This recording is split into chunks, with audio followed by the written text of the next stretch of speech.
Welcome to morning bulletin. Urea కొరత సమస్యపై రాష్ట్ర వ్యవసాయ శాఖ మంత్రి పొన్నం ప్రభాకర్ తీవ్ర స్థాయిలో స్పందించారు. రైతులకు ఎరువులు అందక ఇబ్బందులు ఎదురవుతున్నాయని ఆయన తెలిపారు. యూరియా కొరతకు ప్రధాన కారణం కేంద్ర ప్రభుత్వమేనని మంత్రి ఆరోపించారు. తెలంగాణకు తగినంత ఎరువులు కేటాయించకుండా కృత్రిమ కొరతే సృష్టించే ప్రయత్నం జరుగుతోందని విమర్శించారు. బీఆర్ఎస్ కూడా ఈ విషయంలో కలగజేసుకుని రైతులను తప్పుదారి పట్టించే ప్రయత్నం చేస్తోందని మంత్రి పేర్కొన్నారు. కవితమ్మకు బతుకమ్మ పేరు రావద్దని టీఆర్ఎస్ పార్టీ ఎరువుల సంచుల మీద బతుకమ్మ ఆడి పాపం ఆమె వర్క్ను డైవర్షన్ చేసే ప్రయత్నం ఇంటర్నల్ కాన్స్పిరసీ నడుస్తున్నట్టు. అది వాళ్ళ కర్మకే వదిలేస్తా ఉన్నా. మీకు చేతనైతే ఎరువుల తయారీ, ఎరువుల పంపిణీ అంతా కూడా కేంద్రం చేస్తుంది. మీరు నిజంగా చిత్తశుద్ధి ఉంటే రండి, బీజేపీ నాయకత్వాన్ని కూడా అడుగుదాం, అందరం కలిసిపోయి. ఇప్పటికే ఎందుకంటే ముఖ్యమంత్రి గారు, పార్లమెంటు సభ్యులు, సంబంధిత మంత్రి కేంద్రంలో అనేక సందర్భాల్లో విజ్ఞప్తి చేసినారు. దీని లోపల ప్రధానమైనటువంటి దోషి టీఆర్ఎస్ పార్టీ. ఎందుకంటే రైతులను ప్యానిక్, ఒక ఆందోళనకర పరిస్థితికి తీసుకొచ్చి కృత్రిమంగా కొంత చెప్పులు పెట్టి, మానవ స్వభావం ఎట్లుంటుందంటే పెట్రోల్ దొరుకుతలేదంటే రోజు 100 రూపాయలు పోసుకునే వాళ్ళు 500 రూపాయలు ట్యాంకులో పోసుకుంటారు. ఇది హ్యూమన్ సైకాలజీ. ఈ ఎరువులు దొరుకుతలేవు అనేటువంటి నమస్తే తెలంగాణ పత్రిక లేదా వాళ్ళ నాయకత్వం ఒక ఉద్దేశపూర్వకంగా ప్రణాళిక ప్రకారంగా చేసింది తప్ప ఇంకొకటి కాదు. సరే, ఎరువుల కొరత దేశం మొత్తం మీద తయారీకి సంబంధించి, పంపిణీకి సంబంధించి ఇబ్బంది ఉన్నది. ఎప్పటికప్పుడు మా బాధ్యతగా, ఎందుకంటే రాష్ట్రాల్లో ఎరువులు తయారు కావు, కేంద్రంలో ఫెడరల్ సిస్టంలో ఉమ్మడి జాబితాలో లేదు. ఇది ఎరువుల తయారీ పూర్తిగా కేంద్రం మీదే బాధ్యత. వారు ప్రయత్నం చేస్తున్నప్పటికీ ఎరువుల సరఫరాకు సంబంధించినటువంటి ఇతర దేశాల యుద్ధాలు కావచ్చు, ఏదైనా కారణాలు కావచ్చు, ఎరువుల సరఫరా ఇబ్బంది ఉన్నది. వాస్తవాన్ని ఒప్పుకునే ప్రయత్నం చేయాలి. దాన్ని రాజకీయం చేసి శవాల మీద పేలాలు ఏరుకునే విధంగా రైతులను ఆందోళనకర పరిస్థితి తీసుకొచ్చి ఇలా ఎరువుల సంతలో బతుకమ్మ మారుతున్నారంటే వాళ్ళ నైతికత, వాళ్ళకు ఉన్నటువంటి రైతుల మీద ఉన్న చిత్తశుద్ధిని స్పష్టంగా అర్థమవుతా ఉంది. అది వాళ్ళ విజ్ఞతకే వదిలేస్తా ఉన్నా. భారతీయ జనతా పార్టీని మరొకసారి కోరుతా ఉన్నా, తప్పకుండా తెలంగాణ వ్యాప్తంగా ఎరువులకు సంబంధించిన సరఫరా గౌరవ మంత్రి గారిని కూడా స్వయంగా కోరినాం, కొంత ప్రత్యేక చొరవ తీసుకోమని విజ్ఞప్తి చేస్తా ఉన్నాం.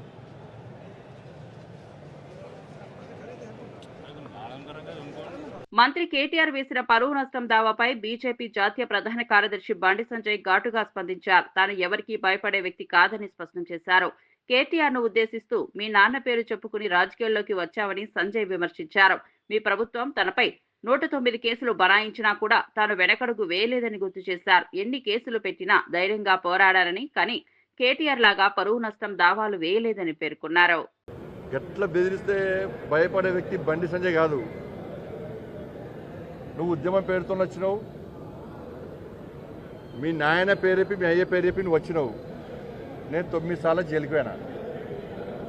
నా మీద నీ ప్రభుత్వం పెట్టిన కేసులు 109 కేసులు.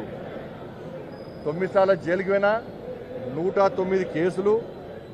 అర్ధరాత్రి ఎత్తుకపోయారు, మధ్యాహ్నం పూట ఎత్తుకపోయారు, రాళ్ల దాడులు చేశారు.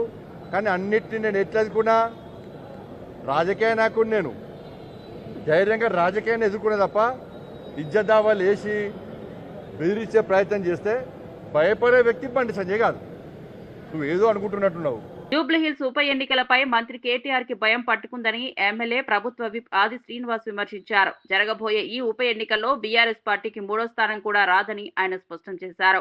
జూబ్లీహిల్స్ లో డిపాజిట్లు కోల్పోతే వర్కింగ్ ప్రెసిడెంట్ పదవి పోతుందేమోనన్న భయంతోనే కేటీఆర్ మాట్లాడుతున్నారని వ్యాఖ్యానించారు. మొన్నటి లోక్సభ ఎన్నికల్లోనే బీఆర్ఎస్ 3వ స్థానానికి ఎందుకు చేరుకుందో ఆ పార్టీ నాయకత్వం లోతుగా ఆలోచించుకోవాలని సూచించారు.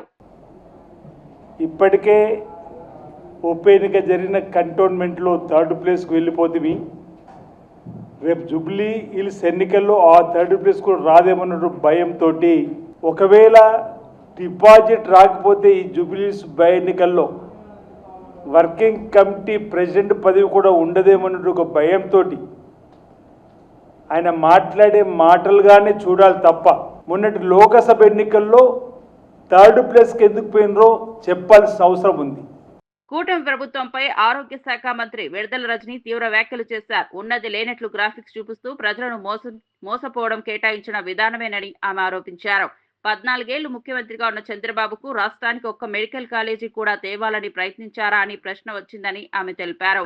ప్రభుత్వ నియంత్రణలో ఉన్న మెడికల్ కాలేజీలను ప్రైవేట్ కోసమే అమ్మి ప్రైవేట్ కాలేజీల కంటే 20 లక్షలు ఎక్కువగా కుర్చీలు అమ్మి ప్రభుత్వ ఖజానాను పూరించుకోవాలని కూటమి ప్రణాళిక సిద్ధం చేస్తుందని తెలిసిందని విడుదల రజనీ చెప్పారు. ఉన్నారు ఉన్నది లేనట్టుగా చూపిస్తా ఉన్నారు గ్రాఫిక్స్. కూటమి ప్రభుత్వం వాళ్ళకే సాధ్యం ఇది. ఎందుకంటే వైఎస్ఆర్ కాంగ్రెస్ పార్టీ వాళ్ళు కానీ జగనన్న చేసినటువంటి మంచి జనాల్లోకి వెళ్ళొద్దు కాబట్టి మిస్లీడ్ చేయడం, మ్యానిపులేషన్. ఇంకా అలాగే ఇంకో మంత్రి గారు మాట్లాడుతూ ఉన్నారు స్విమ్మింగ్ పూల్ అంట. పెనుగొండ మీకు స్టేటస్ చూపించాను నేను. ఈ లెటరు మీ మీ మీ ప్రభుత్వమే గవర్నమెంట్ డైరెక్షన్ లోనే ఈ లెటర్ మీరు పెట్టి అఫీషియల్ గా పెట్టి ఎవరిని బ్లేమ్ చేస్తారండి? ఈ నెపం ఎవరి మీద వేస్తారు? ఇప్పుడు పెట్టండి ఏం పెడతారో. మీరు ఈ లెటర్ పెట్టి ఇప్పుడు మీరు ఈ లెటర్ మీరే రాసి మీరే పనులన్నీ ఆపిచ్చి మా మీద నెప్పమేసేయడానికి ప్రయత్నించారు కదా. మరి ఒకసారి చంద్రబాబు నాయుడు గారు 14 సంవత్సరాలు ముఖ్యమంత్రిగా చేశారు ఎర్లియర్. ఇప్పుడు కూడా వారే ముఖ్యమంత్రిగా ఉన్నారు.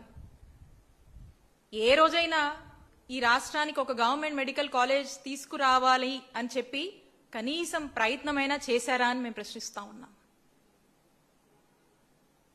కనీసం ఒక ఆలోచన చేశారా? చేయలేదు. ఇప్పుడు చేస్తున్నారా? జగన్మోహన్ రెడ్డి గారు తీసుకొచ్చినటువంటి ఈ గవర్నమెంట్ మెడికల్ కాలేజ్ ని ఈ రోజు ప్రైవేటైజేషన్ ముసుగులో అమ్మేటువంటి ఒక ప్రయత్నం చేస్తా ఉన్నారు, ఒక స్కామ్ చేస్తా ఉన్నారు. అవసరమైన ఎన్ని పోరాటాలైనా దేనికైనా కూడా వైఎస్ఆర్ కాంగ్రెస్ పార్టీ ప్రజల పక్షాన మీరు తీసుకోబోతున్నటువంటి ఈ నిర్ణయం తప్పు అని చెప్పి మేమెంతవరకైనా పోరాడడానికి సిద్ధంగా ఉన్నాము. ప్రజల పక్షాన ఈ విషయంలో మేము పోరాడుతూనే ఉంటామని తెలియజేస్తున్నాను. మళ్ళీ దీంట్లో ఇంకొక మార్కెటింగ్ స్టంట్ ఉంది. మార్కెట్లో మరి కాలేజ్ ని కొనేందుకు ఈ ప్రైవేటైజేషన్ లో దీనికి ఒక హైప్ క్రియేట్ చేసేందుకు ఇంకొక కొత్త అడ్వర్టైజ్మెంట్ అని అనుకోవచ్చు. అదేంటంటే ఆల్రెడీ ఇంటర్నల్ గా వీళ్ళకు ఒక ప్లానింగ్ చేస్తా ఉన్నారు. సో ఆ ప్లానింగ్ ఏంటంటే ఈ ఫీజు, దాని మీద ఫీజ్ స్ట్రక్చర్ కి సంబంధించి జగనన్న హయాంలో జీవో నంబర్ 108 మనం తీసుకొచ్చింది. ఈ జీవో నంబర్ 108 లో మనం క్లియర్ గా ఆ రోజు తీసుకొచ్చినటువంటి ఫీ స్ట్రక్చర్ గానీ ప్యాటర్న్ గానీ క్లియర్ గా ఈ జీవోలో ఉంటుంది. ఇందులో ఏ కేటగిరీ అంటే జనరల్ కేటగిరీ 50% సీట్స్ ఏదో నామినల్ గా ఉంటుంది దీనికి సంబంధించి. సో ఆల్మోస్ట్ ఒక రకంగా మనం ఇది ఫ్రీగానే ఈ కేటగిరీలో 50% ఆఫ్ ద సీట్స్ ని మనము ఇస్తాము. అండ్ బి కేటగిరీ, దీన్ని మనం సెల్ఫ్ ఫైనాన్సింగ్ అంటాము. ఈ సెల్ఫ్ ఫైనాన్స్ కి సంబంధించి మనం ఒక అన్ని ఉద్దేశించి ఆల్ క్రైటీరియాస్ మనం స్టడీ చేసుకుని మన వాళ్ళకు ఈ బి కేటగిరీలో సెల్ఫ్ ఫైనాన్సింగ్ మెథడ్ ని తీసుకొచ్చి 12 లక్షల ఫీజు దీనికి మనము ఫిక్స్ చేయడం జరిగింది. అప్పుడు దీని మీద ఆ రోజున ప్రతిపక్షంలో ఉన్నటువంటి చంద్రబాబు నాయుడు గారు కావచ్చు, ఈ కూటమి ప్రభుత్వానికి సంబంధించినటువంటి కొంతమంది నాయకులు కావచ్చు, ఆ రోజున విపరీతమైనటువంటి ఒక దుష్ప్రచారం చేసి మేము అధికారంలోకి వచ్చినటువంటి 100 రోజుల్లోనే ఈ జీవో రద్దు చేస్తాం అని చెప్పి అనేక మాటలు పలికారు. మరి ఈ రోజున మరి బి కేటగిరీకి సంబంధించి 17 నెలలు అయింది. మనమేమీ ఆపలేదు కదా, రద్దు చేయొచ్చు కదా. మరి ఎందుకు ధైర్యం చేయలేదు? మనమేమైనా ఆపామా? మనమేం ఆపలేదే, 100 రోజులు అయిపోయిందే. ఏ కారణం వల్ల అయినా కూడా ఆ కాలేజ్ ఫంక్షనింగ్ అనేది అంతరాయం కలగకూడదు అనేటువంటి ఉద్దేశంతో అన్ని ఆలోచించి అందరికీ వయబుల్ గా ఉండేటువంటి ఆలోచనతోనే ఆ రోజు ఈ by category self financing module మనం తీసుకొచ్చి ఈ 12 లక్షల ఫీ అనేది మనం ప్లాన్ చేయడం జరిగింది. తర్వాత సి కేటగిరీ, ఇది NRI category 15% of the seats మనం ఇస్తాము. దానికి కూడా మనము మన గవర్నమెంట్ మెడికల్ కాలేజ్ లో 20 లక్షల ఫీజు అనేది మనం దీని మీద ఫిక్స్ చేయడం జరిగింది. ఈ రోజున ఇప్పుడు ఈ పీపీపీ మాడ్యూల్ ప్రైవేటైజేషన్ దీని వీళ్ళు ఎలా హైప్ చేస్తున్నారంటే ఇంటర్నల్ గా ఆల్రెడీ వీళ్ళు కొన్ని ప్రతిపాదనలు ఉద్యోగులకు ఇచ్చిన హెల్త్ కార్డు ఉపయోగం లేకుండా పోతుందన్న ఆవేదన వ్యక్తమైంది. YSR Congress employees ventures wing state president Nalamuru Chandrasekhar Reddy ఈ విషయంపై స్పందించారు. తమ వంతు కడుతున్నా కూడా ఉద్యోగులకు హెల్త్ కార్డు సక్రమంగా ఉపయోగపడడం లేదని ఆయన తెలిపారు. ముఖ్యంగా కార్పొరేట్ హాస్పిటల్స్ లో ఈ కార్డుతో చికిత్స అందకపోవడం పెద్ద సమస్యగా మారిందన్నారు. ఈ విషయాన్ని ప్రభుత్వ దృష్టికి ఎన్నిసార్లు తీసుకెళ్లినా స్పందన లేకపోవడం దురదృష్టకరమని పేర్కొన్నారు. కూడా సిస్టమేటిక్ గా ట్రీట్మెంట్ జరగట్లేదు అని ప్రభుత్వం దృష్టికి ఎన్నిసార్లు చెప్పినా కూడా చెవిటి వారి ముందు శంఖం ఊదినట్లుగా ఉందే తప్ప ఎలాంటి పురోగతి దాంట్లో కనపడతలా. మొన్నటికి మొన్న గురువారం నాడు ఒక చిన్న తరగతి ఉద్యోగి అయినటువంటి లక్ష్మి అనేటువంటి కండక్టర్ గారు పొదిలి ప్రకాశం జిల్లాలో ఉంటూ ఉన్నారు. అక్కడ పనిచేస్తున్నామే. వాళ్ళ భర్త ఆరోగ్య పరిస్థితి బాగలేకపోవడం మూలాన ఇమీడియట్గా మరి ఒంగోలులో ఉన్నటువంటి కిమ్స్ హాస్పిటల్కి తరలించడం జరిగింది. అయితే ఇమీడియట్గా అక్కడ వాళ్ళు కొన్ని టెస్టులు చేసిన తర్వాత కొంచెం సీరియస్గా ఉంది అని చెప్పారు. హెల్త్ కార్డు ఉంది అన్న తర్వాత హెల్త్ కార్డు ఇక్కడ పనిచేయదు, మీరు డబ్బులు కడితేనే అంటే వాళ్ళు భయపడి ఒక్క రోజుకు మాత్రం వాళ్ళ దగ్గర ఉన్నటువంటి డబ్బు 70,000 రూపాయలు మొదటి రోజు కట్టడం జరిగింది. రెండో రోజు కూడా మరి డబ్బు కట్టమంటే డబ్బులు వాళ్ళ దగ్గర లేకపోవడం మూలాన మరి ఆ యొక్క హాస్పిటల్ అథారిటీస్ మేము ట్రీట్మెంట్ ఇవ్వము హెల్త్ కార్డు మీద అని చెప్పి నిక్కచ్చిగా చెప్పిన తర్వాత అక్కడి నుంచి డిశ్చార్జ్ చేసిన తర్వాత ఆ యొక్క పేషెంట్ని మరి జనరల్ హాస్పిటల్కి తీసుకెళ్లడం జరిగింది. జనరల్ హాస్పిటల్కి తరలించిన తర్వాత మరి నెక్స్ట్ ఫ్రైడే రోజున ఆయన అక్కడ మరణించడం జరిగింది. నేను చెబుతున్నా, ప్రభుత్వానికి ఇన్నిసార్లుగా ప్రభుత్వ ఉద్యోగస్తులు అందరూ ఒకరే కాదు ఎన్నో కేసులు ఇలా జరుగుతూ ఉన్నాయి. ఎన్నిసార్లు చెప్పినా కూడా మరి మేము కంట్రిబ్యూషన్ కడుతూ ఉన్నాం, ప్రభుత్వం కూడా అంతే కంట్రిబ్యూషన్ వేసి మరి హాస్పిటల్ అథారిటీస్కి సకాలంలో చెల్లిస్తే వాళ్ళు ట్రీట్మెంట్ ఇస్తారు. మీరు అది చేయట్లేదు కాబట్టి హాస్పిటల్ అథారిటీస్ కూడా సిస్టమేటిక్గా మరి ఉద్యోగస్తులకి పెన్షనర్స్కి కానీ ట్రీట్మెంట్ ఇవ్వట్లేదు ఎన్నిసార్లు ప్రభుత్వానికి చెప్పినా కూడా వాళ్ళు పట్టించుకోకపోవడం వలన ఈ యొక్క ఇలా ఈ డెత్ జరిగింది అని చెప్పేసి నేను ఈ సందర్భంగా తెలియజేస్తున్నా. దీనికి ప్రభుత్వమే బాధ్యత వహించాల్సినటువంటి అవసరం ఉంది అని చెప్పేసి కూడా నేను ఈ సందర్భంగా తెలియజేస్తున్నా. ఎందుకంటే మీరు హెల్త్ కార్డులు ఇచ్చింది ఎందుకు? హాస్పిటల్లో ట్రీట్మెంట్ ఇవ్వకపోతే దానికి బాధ్యత గవర్నమెంట్ కాదా అని చెప్పేసి కూడా నేను ఈ సందర్భంగా అడుగుతూ ఉన్నా. ఇట్లా ఎంతమంది ప్రాణాలని ప్రభుత్వం మరి తీసుకుంటుందో నాకు అర్థం కావట్లేదు. అడ్డగోలుగా ఉద్యోగస్తుల మీద మరి దాడులు చేస్తూ ఉన్నారు, కొడుతూ ఉన్నారు, తిడుతూ ఉన్నారు. అయినా కూడా ఎక్కడ ఏ జిల్లాలో కూడా ఇంతవరకు ఒక్కరి మీదైనా యాక్షన్ తీసుకున్నారా అంటే అది లేదు. శ్రీకాకుళం మొదలుకొని కర్నూలు జిల్లా వరకు ఇట్లా అన్ని జిల్లాలలో ఎక్కడ చూసినా కూడా మరి తిడుతూ ఉన్నారు, కొడుతూ ఉన్నారు ఉద్యోగస్తుల్ని. మరి ప్రభుత్వం ఏమి చేస్తుంది? నిద్రపోతుందా అని చెప్పేసి కూడా నేను ఈ సందర్భంగా రాష్ట్రంలో రైతులు పండించిన పంటలకు గిట్టుబాటు ధర లేక ఆవేదన చెందుతున్నారని కర్నూలు జిల్లా వైఎస్ఆర్ కాంగ్రెస్ పార్టీ అధ్యక్షుడు ఎస్వి మోహన్ రెడ్డి తీవ్ర స్థాయిలో స్పందించారు. పంటలు మార్కెట్ యార్డుల వద్ద విక్రయించలేకపోవడంతో రోడ్లపై పారబోసే పరిస్థితి ఏర్పడిందన్నారు. ట్రాక్టర్ల నిండా పంటతో కిలోమీటర్ల మేర క్యూలలో రైతులు పడిగాపులు కాస్తున్నారని చెప్పారు. పంటలు కొంటున్నామంటూ కూటమి ప్రభుత్వం పబ్లిసిటీ చేసుకుంటున్నా వాస్తవానికి రైతులు ధరలు లేక ఆత్మహత్యలకు పాల్పడుతున్నారని పేర్కొన్నారు. అంతేకాక ఆత్మహత్య ప్రయత్నం చేసిన రైతులపైనే తిరిగి కేసులు పెట్టడం అమానుషమని విమర్శించారు. బారులు తిరిగి మార్కెట్ యార్డ్ నుంచి బల్లారు చౌరస్తా దాటి ఈ ట్రాక్టర్లన్నీ కూడా క్యూలో నిలబడినాయి. అంటే మళ్ళీ వర్షం వచ్చేసరికి ఆ క్యూలో వర్షంలో ఉల్లిపాయలన్నీ తడిసి అదంతా కూడా మళ్ళీ పనికి రావదు, మీరు మేము కొనమనేటువంటి పరిస్థితి ఈరోజు కనిపిస్తూ ఉంది. ఈరోజు ఎంత అన్యాయంగా తయారైంది అంటే దాదాపుగా 1000 బస్తాలు ఉల్లిపాయలు కర్నూలు దగ్గర ఉన్నటువంటి మునగాలపాడు సమ్మర్ స్టోరేజ్ ట్యాంక్ దగ్గర మొత్తము ఉల్లిపాయలన్నీ కూడా పడేసిపోయినారు రైతులు. ఇంటికి తీసుకుపోవడానికి ట్రాన్స్పోర్టేషన్ కూడా వేస్ట్ అవుతుందని పడేసిపోతే చుట్టుపక్కల ఉండే వాళ్ళందరూ దానిలోనే ఎత్తుకపోతున్నారు ఫ్రీగా, ఎవరి కొద్ది వాళ్ళు. మొత్తం ఆటోలు మోటార్ సైకిళ్ళు వచ్చి ఎత్తుకపోతున్నారు. మీరు 1200 ఇచ్చి కొంటుంటే రైతులు దాదాపుగా 1000 బస్తాలు అక్కడ పడేసిపోయినారంటే వాళ్ళకేం డబ్బులు ఎక్కువ పడేసిపోతారా? 1000 బస్తాలు పడేసిపోయినా అంటే డబ్బులు ఎక్కువై పడేసిపోతారా? మీరు కొంటున్నామని అక్కడ సినిమాలో షూటింగ్ ఉన్నట్టు యాక్షన్ టేక్ కట్ అంతే కొంటున్నట్టు అలా పబ్లిసిటీ ఇస్తారు. కొన్ని కొంటారు, కొన్ని కొన్నట్టు వ్యాపారస్తులతో కొన్ని కొనిస్తారు, మిగతా ఆపేస్తున్నారు. రైతులు అట్లా ఎన్నికి తీసుకుపోలేకున్నారు, దానిని అమ్ముకోలేకున్నారు. అందుకని తీసుకుపోయి సమ్మర్ స్టోరేజ్ ట్యాంక్ దగ్గర పడేస్తే ఎవరి కొద్ది వాళ్ళు వచ్చి ఫ్రీగా ఎత్తుకుపోతున్నారు.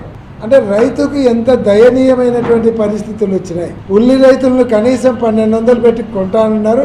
1200 కూడా సరిపోదు, కనీసము 2000 నుంచి 2500 ఇస్తే వాళ్ళకి గిట్టుబాటు అవుతుంది. మీరేం చేస్తున్నారు? ప్రైవేట్ వాళ్ళని కొనండి, మిగతా డబ్బులు మేము ఇస్తా ఉంటున్నారు. వాళ్ళేమో ప్రైవేట్ వాళ్ళేమో వచ్చేసి కొనకుండా ఈ రిజెక్ట్ ఇది పనికిరాదని. ప్రభుత్వం తెచ్చిన కొత్త స్థానికత జీవో కారణంగా నష్టపోతున్న మెడికల్ విద్యార్థులకు బీఆర్ఎస్ వర్కింగ్ ప్రెసిడెంట్ కేటీఆర్ అండగా నిలిచారు. తమ సమస్యను ప్రభుత్వానికి ఎన్నిసార్లు వినిపించినా పట్టించుకోకపోవడంతో చివరకు తెలంగాణ భవన్ తలుపు తట్టిన విద్యార్థులు కేటీఆర్ ను కలిశారు. విద్యార్థుల గోడును విన్న కేటీఆర్ నేను ఉన్నానంటూ వారికి భరోసా ఇచ్చారు. ఈ జీవో కారణంగా అన్యాయం జరుగుతోందని, విద్యార్థుల సమస్య పరిష్కారానికి బీఆర్ఎస్ పూర్తిగా తోడుంటుందని హామీ ఇచ్చారు. ఏంటంటే వాళ్ళు ఆంధ్రాలో చదువుకున్న తర్వాత ఇప్పుడు వాళ్ళు +2 అక్కడ చేశారు, ఇక్కడ 10th దాకా ఇక్కడ చదివారు. 50 మంది మెడిసిన్కి క్వాలిఫై అయిన వాళ్ళు నీట్లో they are suffering. What they request వాళ్ళందరినీ కలిశారంట గవర్నమెంట్లో, సీఎంని తప్ప. సో నేనేం చెప్పానంటే చీఫ్ సెక్రటరీ గారిని అడుగుతాను. గవర్నమెంట్లో కూడా వాళ్ళు అడిగేది కూడా సింపుల్ సార్. వాళ్ళు ఏమంటే సరే they are not debating supreme court verdict or whatever వచ్చినట్టు కూడా ఉన్నారు. అయితే వాళ్ళు రిక్వెస్ట్ చేసేది ఏంటంటే దీన్ని రెట్రాస్పెక్టివ్గా కాకుండా ప్రాస్పెక్టివ్, అంటే ఈ పిల్లలు ఎవరైతే ఆల్రెడీ మధ్యలో ఉండిపోయారు ట్రాన్సిషన్లో వాళ్ళకి రిలీఫ్ ఇవ్వాలంటే 28 తర్వాత ఇంప్లిమెంట్ చేయమని అడుగుతున్నారు. ఉంది సార్, రిప్రజెంటేషన్ ఉంది, ఆ పిల్లలందరూ ఉన్నారు, నా ముందే ఉన్నారు, మొత్తం ఫ్యామిలీస్ పేరెంట్స్ అందరూ ఉన్నారు. మీరు ఎన్ని గంటలకు కలవగలుగుతారు? నేను మా ఎమ్మెల్సీ నుంచి పంపిస్తాను. ఎన్ని గంటలకు పంపమంటారు? సరే, రేపు ఉదయం రమ్మంటారా? 10-10:30 ఎప్పుడు రమ్మంటారు మీరు చెప్పండి. దాన్ని బట్టి మా శ్రవణ్ దాసోజు ఉన్నారు కదా, డాక్టర్ శ్రవణ్ ఎమ్మెల్సీ, ఒక టైం చెప్పండి సార్, దాన్ని బట్టి 11:30. So Shravan will lead the delegation, will bring in handful of students and parents. అంటే ఏం లేదు సార్, 28 తర్వాత మీరు ఇంప్లిమెంట్ చేసుకోండి, ఇబ్బంది లేదు, పిల్లలు బదు. Thank you sir. నెల్లూరు జిల్లా అనుమసముద్రంపేట ఎస్ఐ సైదుల తీరుపై చౌట భీమవరం గ్రామ ప్రజలు తీవ్ర ఆగ్రహం వ్యక్తం చేశారు. గ్రామంలో గత నెల సిమెంట్ రోడ్డు వివాదానికి సంబంధం లేని విషయంలో తలదూర్చిన ఎస్ఐ సర్పంచ్ని పోలీస్ స్టేషన్ కి పిలిపించి దురుసుగా ప్రవర్తించడమే కాక దూషించారని సర్పంచ్ ఆరోపించారు.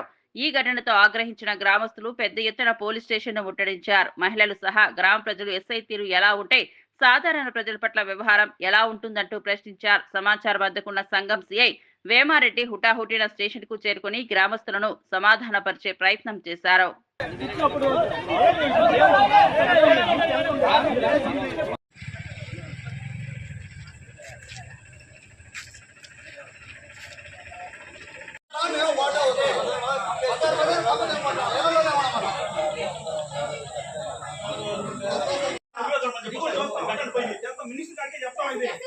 అధికార పార్టీ వాళ్ళు కాకుండా ప్రతిపక్ష వాళ్ళు చేస్తారు. ఎస్ఐ గారా న్యాయం ఉంటే చేయండి.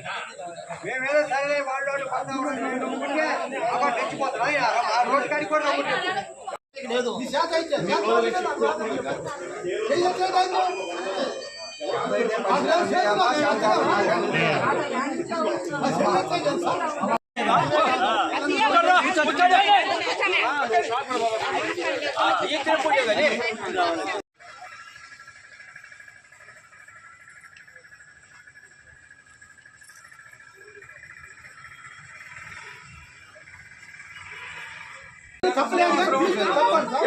జరిగింది ఫస్ట్ అసలు ఎస్ఐ గారు గొడవ పెట్టింది.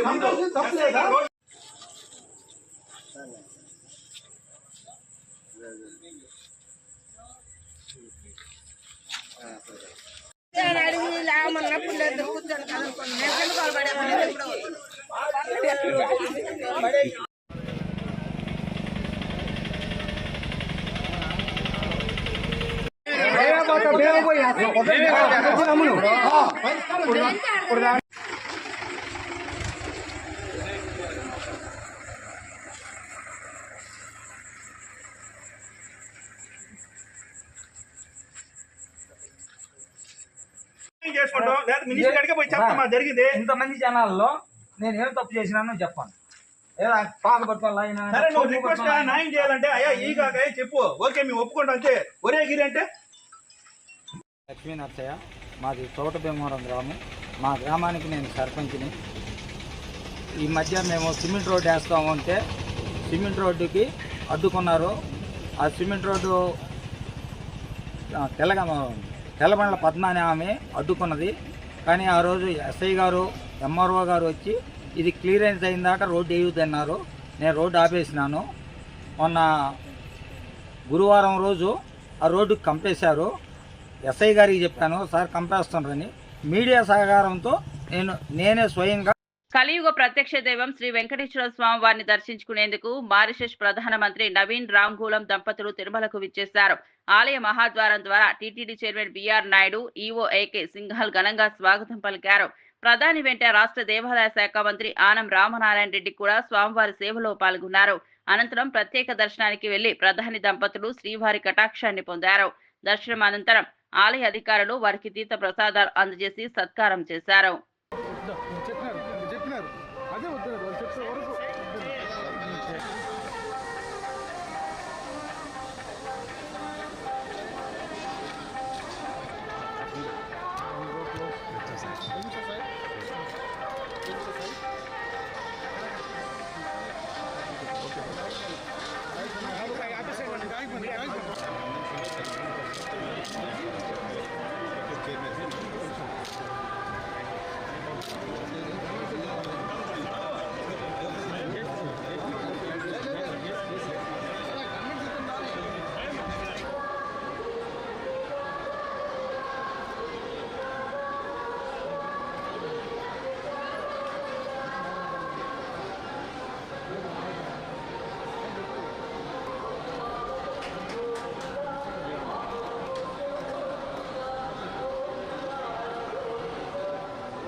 ముందుకే వెళ్దాం సార్, మీరు కొంచెం సైడ్ కూడా చాలు సార్, ఇంకేం అవసరం లేదు సార్.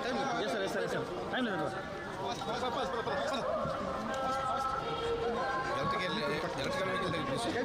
సార్, మేము దాటి వాగేద్దాం.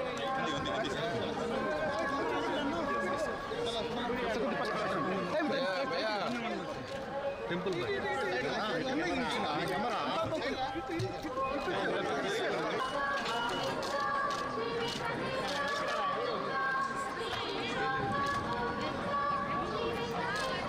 బీహార్లో ఆర్జేడీ కాంగ్రెస్ అస్తవ్యస్త పాలన కారణంగా రాష్ట్రం తీవ్రంగా నష్టపోయిందని ప్రధాని నరేంద్ర మోదీ విమర్శించారు. డబుల్ ఇంజిన్ సర్కార్లో హయాంలో జరుగుతున్న అభివృద్ధిని చూసి ఆ పార్టీలు జీర్ణించుకోలేకపోతున్నాయని పూర్ణియా జిల్లాలో జరిగిన సభలో ప్రధాని వ్యాఖ్యానించారు. తన పర్యటనలో భాగంగా జాతీయ మకాన బోర్డుతో పాటు 36,000 కోట్ల రూపాయల విలువైన పలు అభివృద్ధి పనులకు, ప్రాజెక్టులకు శంకుస్థాపన, ప్రారంభోత్సవాలు నిర్వహించారు. పేదల అభ్యున్నతే తన ప్రధాన లక్ష్యమని మోదీ స్పష్టం చేశారు. 4 కోట్ల ఇళ్లు ఇప్పటికే పేదలకు నిర్మించి ఇచ్చామని, మరో 3 కోట్ల గృహాలు నిర్మాణ దశలో ఉన్నాయని వివరించారు. सम्मान को खतरा है, बल्कि बिहार की पहचान को भी खतरा है. आज सीमांचल और पूर्वी भारत में घुसपैठियों के कारण डेमोग्राफी का कितना बड़ा संकट खड़ा हो चुका है. बिहार, बंगाल, असम, कई राज्यों के लोग अपनी बहनों बेटियों की सुरक्षा को लेकर चिंतित है. इसलिए ही मैंने लाल किले से डेमोग्राफी मिशन की घोषणा की है. लेकिन वोट बैंक का स्वार्थ देखिए, कांग्रेस, आरजेडी और उसके इकोसिस्टम के लोग घुसपैठियों की वकालत करने में जुटे हैं, उन्हें बचाने में लगे हैं और बेशर्मी के साथ विदेश से आए घुसपैठियों को बचाने के लिए ये नारे लगा रहे हैं, यात्राएं निकाल रहे हैं. ये लोग बिहार और देश के संसाधन और सुरक्षा दोनों को दांव पर लगाना चाहते हैं. ये आरजेडी कांग्रेस वालों की जमात, जरा कान खोल के मेरे बात सुन लो। जो भी घुसपैठिया है उसे बाहर जाना ही होगा। ప్రైవేట్ వృత్తి విద్యా కళాశాలల యాజమాన్యాలతో ప్రభుత్వ చర్చలు విజయవంతంగా ముగిశాయి. ఇప్పటికే టోకెన్లు ఇచ్చిన బకాయిల్లో 600 కోట్ల రూపాయలను వారం రోజుల్లో విడుదల చేస్తామని ప్రభుత్వం హామీ ఇచ్చింది. మరో 600 కోట్ల రూపాయలను దీపావళికి విడతల వారీగా చెల్లిస్తామని అధికారులు స్పష్టం చేశారు. ఈ నేపథ్యంలో కళాశాలల యాజమాన్యాలు చేపట్టిన బంద్ను విరమిస్తున్నట్లు ప్రకటించాయి. విద్యార్థుల భవిష్యత్తు దృష్ట్యా తమ సమస్య పరిష్కారానికి ప్రభుత్వం ముందుకు రావడంపై యాజమాన్యాలు సంతృప్తి వ్యక్తం చేశాయి. ఏదైతే టోకెన్లు ఉన్నాయో ఆ టోకెన్లకు సంబంధించినటువంటి వరకు దాదాపు 600 కోట్ల రూపాయల వరకు త్వరితగతిన ఆ నిధుల్ని విడుదల చేయాలని, ఆ తర్వాత భవిష్యత్తులో కూడా మిగతా పెండింగ్ ఉన్నటువంటి వాటిని కూడా ప్రతి నెల ఎంతో కొంత స్ట్రీమ్ లైన్ చేయాలనేటువంటి ఆలోచనతోనే రాష్ట్ర ప్రభుత్వం, ముఖ్యమంత్రి గారు అందరూ కూడా ఆలోచన చేసి ఈ నిర్ణయం చేసి యాజమాన్యాలకు సంబంధించినటువంటి సంఘాలతో సుదీర్ఘంగా చర్చించడం జరిగింది. వారు కూడా సానుకూలంగా స్పందించి రాష్ట్ర ప్రభుత్వం చేస్తున్నటువంటి ఈ నిర్ణయాల్ని, ఆలోచనలు వాళ్ళు కూడా స్వాగతిస్తూ వారు ఇచ్చినటువంటి పిలుపుని, సమ్మెకు సంబంధించినటువంటి పిలుపుని విరమించడానికి ముందుకు వచ్చినందుకు వారికి కూడా నేను హృదయపూర్వకమైనటువంటి ధన్యవాదాలు, అభినందనలు తెలియజేస్తా ఉన్నాను. ప్రభుత్వంతో చర్చలు సఫలం కావడంతో తరగతుల బంద్ను ఉపసంహరించుకున్నట్లు వృత్తి విద్యా కళాశాలల యాజమాన్యాలు ప్రకటించాయి. దీంతో నేటి నుంచి తరగతులు యథాతథంగా కొనసాగనున్నట్లు తెలిపాయి. పాత ప్రభుత్వం చేసినటువంటి పాపాలు నెత్తిన పడ్డా కూడా ఎటువంటి కల్మషం లేకుండా మేము ఇంత స్ట్రైక్ చేసినా కూడా మాకు 600 కోట్ల రూపాయలు రిలీజ్ చేయడం అనేది దసరా పండుగ ముందు మాకున్నటువంటి అధ్యాపకులకు, మీ తరఫున రావటువంటి స్టాఫ్ అందరికీ కూడా ఒక శుభసూచకము.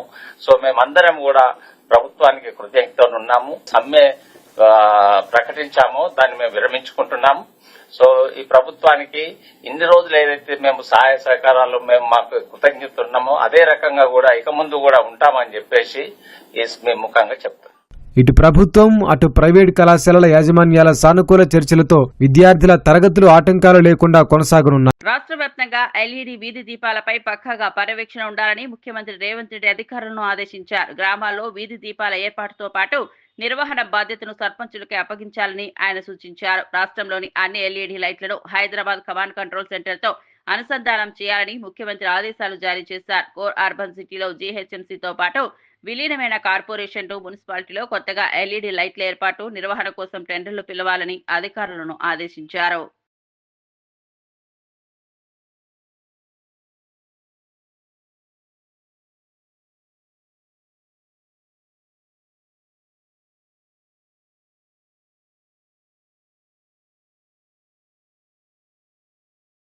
తెలంగాణ రాష్ట్ర గవర్నర్ వ్యవహార శైలిపై సిపిఐ జాతీయ కార్యదర్శి నారాయణ తీవ్ర వ్యాఖ్యలు చేశారు. బీజేపీ నేతలు ఏం చెబితే దానికి గవర్నర్ తలాడిస్తున్నారని ఆయన విమర్శించారు. ప్రతి ఏడాది సెప్టెంబర్ 17 రాగానే హడావిడి చేయడం బీజేపీకి అలవాటుగా మారిందని ఎద్దేవా చేశారు. స్వతంత్ర ఉద్యమంలో ఒక్క ఆర్ఎస్ఎస్ కార్యకర్త కూడా పాల్గొనలేదని నారాయణ పేర్కొన్నారు. దేశ స్వాతంత్ర్యం కోసం 4500 మంది కమ్యూనిస్టులు ప్రాణాలు అర్పించారని గుర్తు చేశారు. ఒక్క బీజేపీ అంటే ఆ రోజు ఆర్ఎస్ఎస్ వాడు 1925 ఆర్ఎస్ పుట్టింది, 1925 సిపిఐ పుట్టింది.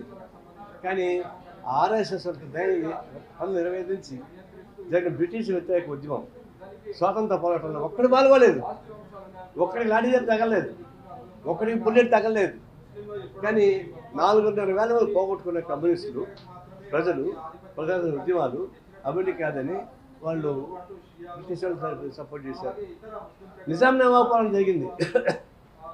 నిజాం రాజశేఖర్ పరిపాలన చూపించాలి. ఆర్ఎస్ఎస్ పాల్గొనడం ఏమన్నా పాల్గొనలేదు. ఆర్ఎస్ఎస్ పాల్గొనలేదు. అంటే తెలంగాణ ఉద్యమానికి వాళ్ళు పాల్గొలేదు, స్వతంత్ర పోరాటానికి పాల్గొలేదు. పైపేసి వాళ్ళకు బ్రిటిష్ తొత్తులుగాను, నిజాం నవాబు తొత్తులుగా పరిపాలించినటువంటి బానిసలు చేశారు. వాళ్ళు ఇప్పుడు అదృష్టం దురదృష్టం వరకు దేశాధికారికి వచ్చారు.